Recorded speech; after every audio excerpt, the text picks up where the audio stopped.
Mateus nggak ada ya? Hadir, Pak. Oh ada berdua sama Sultan. Iya, Pak. Saleza ada. Sultan ada. Oke, lanjut.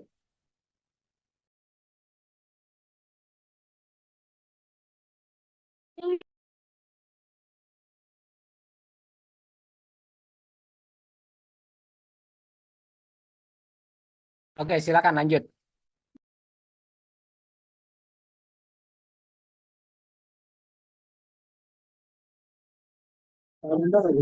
Halo semua, selamat sore. Assalamualaikum warahmatullahi wabarakatuh.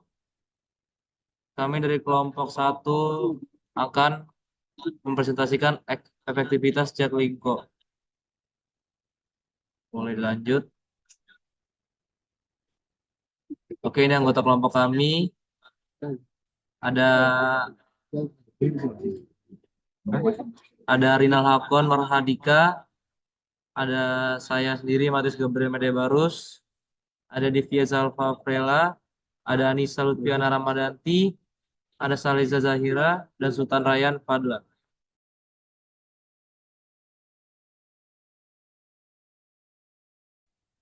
Baik, untuk pertama yaitu abstrak tujuan dan kata kunci.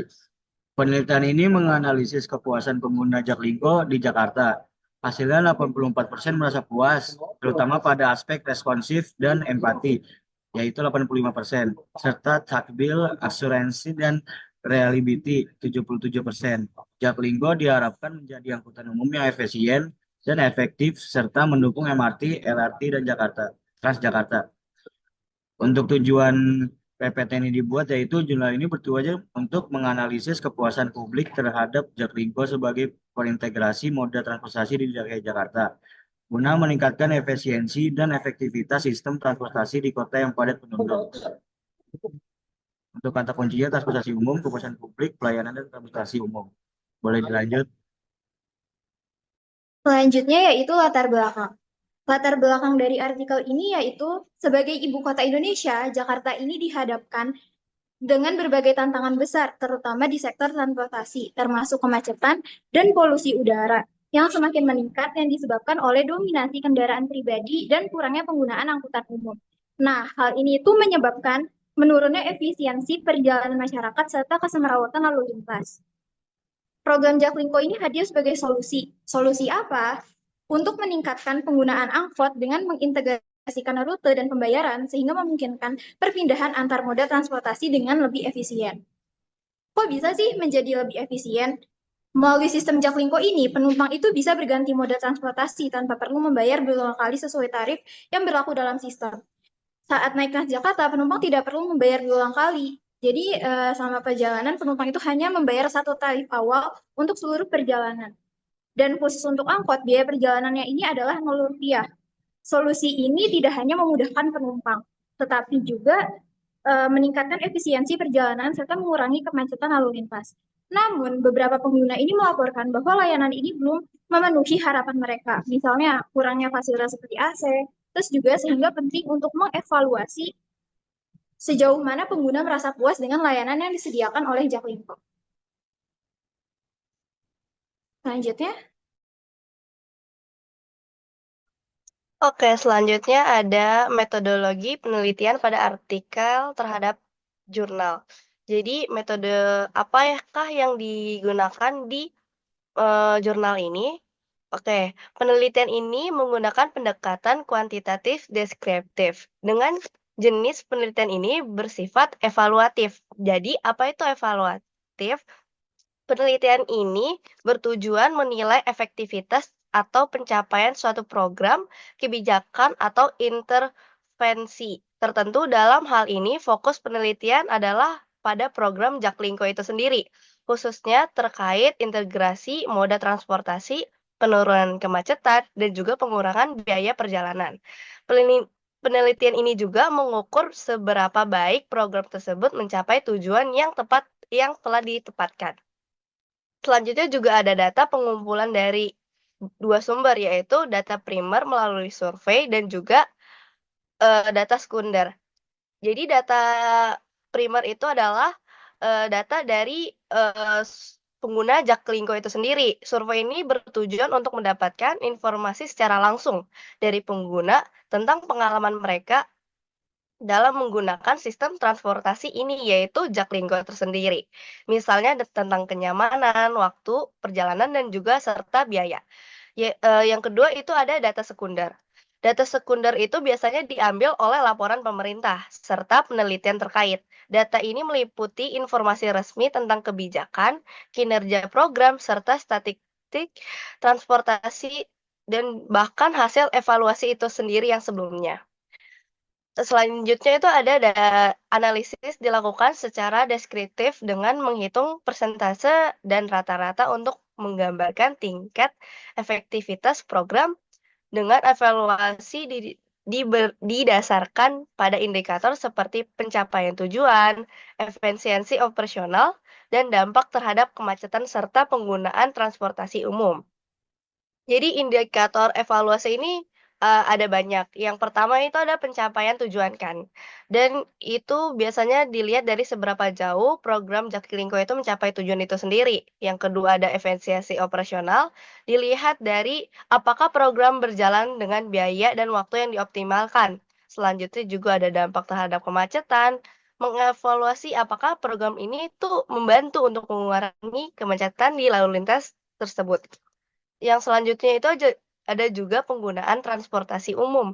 Mengukur apakah program ini mendorong lebih banyak orang menggunakan transportasi Jaklingko ini dan juga menjadi salah satu tujuan utama dari program tersebut. Oke, untuk materi selanjutnya.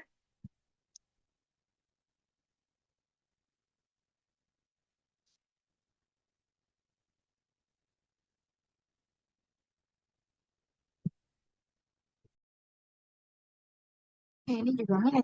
Baik, selanjutnya ada hasil dan temuan utama pada penelitian. Hasil penelitian ini menggunakan pendekatan kuantitatif berdasarkan teori service quality dari para suraman untuk mengukur tingkat kepuasan penggunaan transportasi umum Jaklingko. Hasil penelitian menunjukkan bahwa sebagian besar pengguna merasa puas dengan layanan yang disediakan, terutama dalam hal integrasi moda transportasi.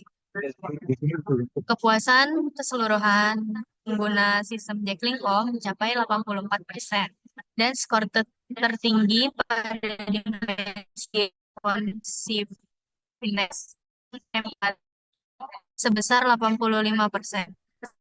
Dimensi tangible dan operasi dan reliability memperoleh skor 77%, menunjukkan bahwa meskipun aspek fisik layanannya cukup baik, masih diperlukan peningkatan dalam hal kendala dan kenyamanan, seperti penyediaan fasilitas kendaraan. Di samping itu ada beberapa keluhan terkait kendaraan tanpa AC tidak terlalu mempengaruhi tingkat kepuasan secara keseluruhan, dan program Jaklingko berhasil mengintegrasi berbagai moda transportasi, memudahkan perpindahan, serta menekankan biaya perjalanan.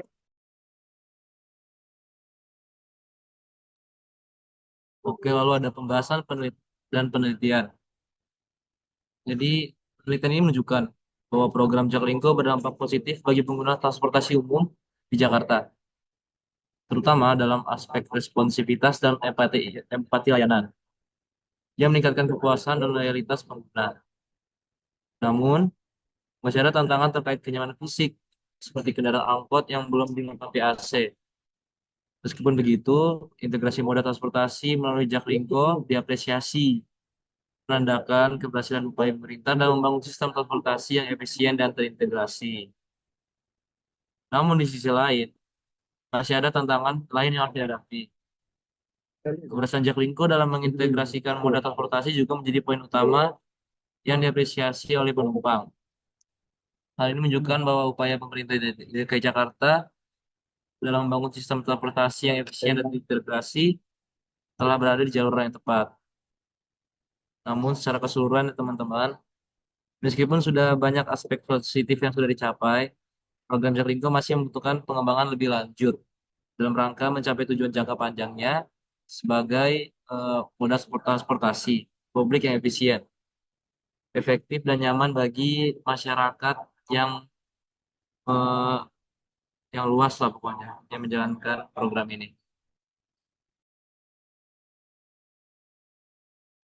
Oke, boleh di next.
Baik, sekian dari kelompok kami. Terima kasih.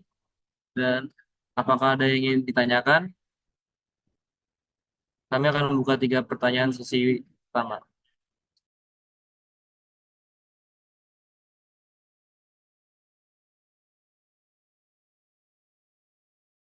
Oke, saya yang nanya kelompok 1. Eh, ini Anda melakukan survei, kelompok ini melakukan survei atau ngambil dari jurnal? Izin menjawab, Pak. Kami menggunakan jurnal untuk referensinya. Oke.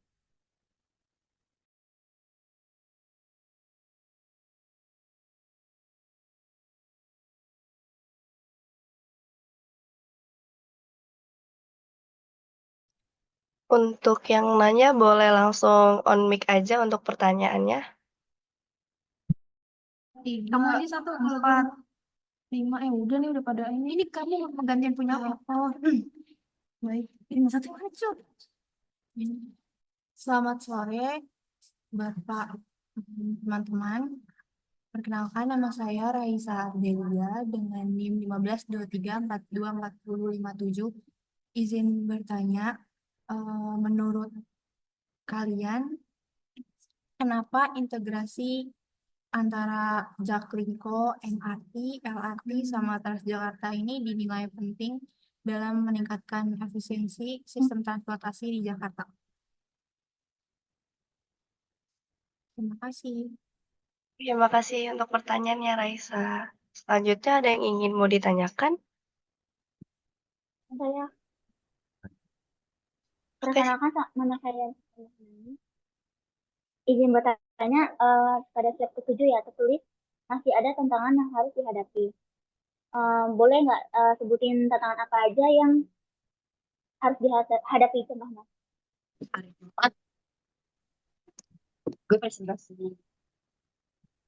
selanjutnya. Saya. Perkenalkan nama saya Abizar Yanuar Tawaluyan. Saya dari kelompok 2 dengan NIM akhir 062. Jadi pertanyaan saya,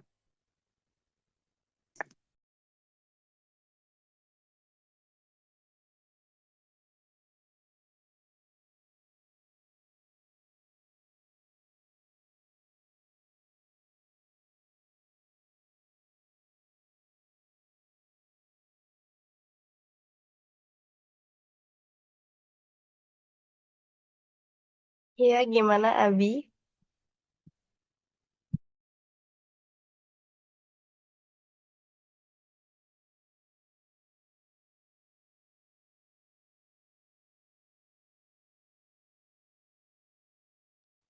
Maaf,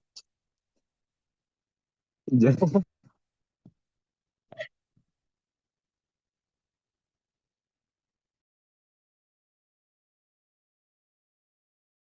Apa masih ingin lanjut bertanya? bentar jaringannya bermasalah. Boleh saya bertanya?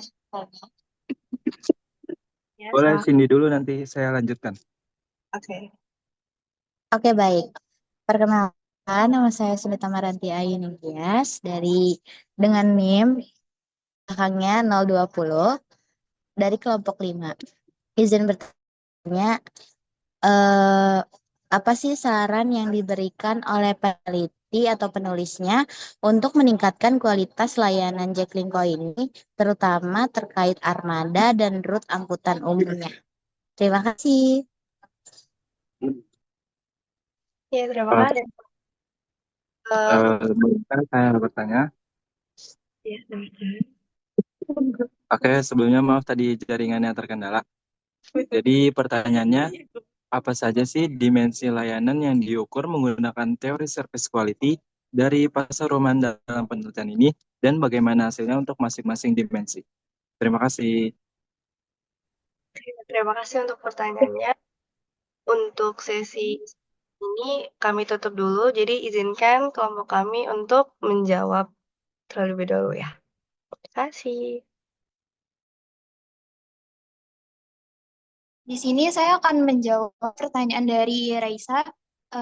Mengapa integrasi mode transportasi antara Jaklingko, MRT, LRT, dan Transjakarta ini penting untuk meningkatkan efisiensi sistem transportasi di Jakarta kan ya?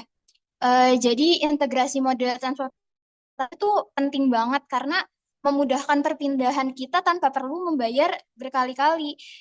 Jadi perjalanan ini jadinya lebih efisien gitu. Dalam konteks Jakarta itu kan padat banget ya. Nah, integrasi ini tuh bantu mempercepat perjalanan, terus juga mengurangi waktu tunggu, terus juga membuat pengguna ini lebih nyaman menggunakan transportasi umum.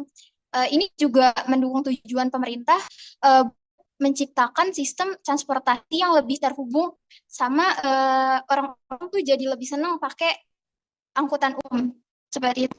Apakah sudah terjawab, Raisa? Sudah terjawab, Anissa. Terima kasih banyak. Selanjutnya saya akan menjawab pertanyaan Siti tentang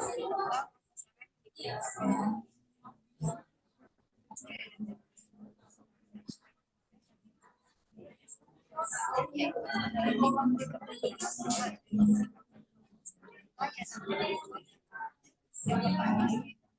kualitas armada, yang kedua yaitu frekuensi, yang ketiga peningkatan kualitas Sela, maaf, suaranya kurang kedengaran, Sela. Mohon diulang ya. Peneliti memberikan beberapa saran yaitu peningkatan kualitas armada. Secara pertama, membanding kendaraan yang sudah berwawasan yang lebih dilengkapi seluruh armada dengan fasilitas seperti AC. Yang kedua, yaitu ada pengembangan rute dan frekuensi. Pengembangan rute itu menyesuaikan rute dengan kebutuhan masyarakat, menambahkan frekuensi perjalanan.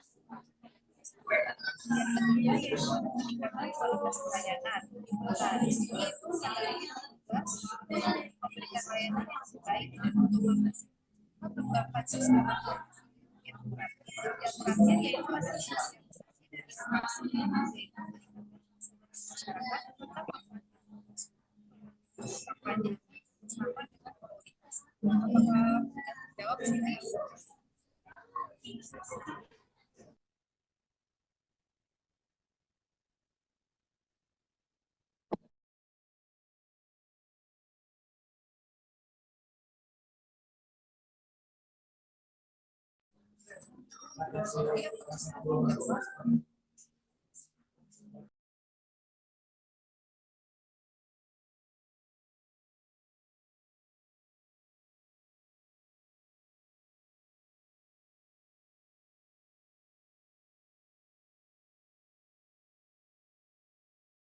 Enggak kok.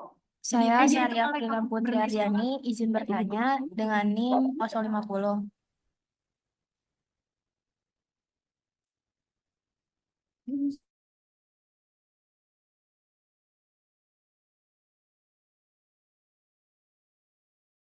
Oke, kalau nggak ada ini di close saja.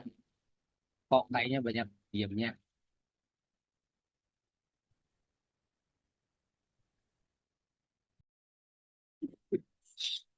Baik semuanya dan Bapak Tri, sekian dari kelompok kami. Kurang lebihnya mohon maaf jika ada yang kurang. Terima kasih dan Assalamualaikum warahmatullahi wabarakatuh. Waalaikumsalam warahmatullahi wabarakatuh. Waalaikumsalam. Oke, terima kasih kelompok 1. Eh, yang menjadi catatan penting di sini, kalau kalian ngambil dari jurnal, itu bukan data primer, tapi data sekunder. Walaupun dalam jurnal itu mengatakan bahwa mereka mengambil berdasarkan survei. Karena nggak ada kalian ngambil langsung, kecuali kalau kalian menyebarkan instrumen, mengumpulkan data itu baru data primer. Dan itu jadi catatan penting. Jadi ada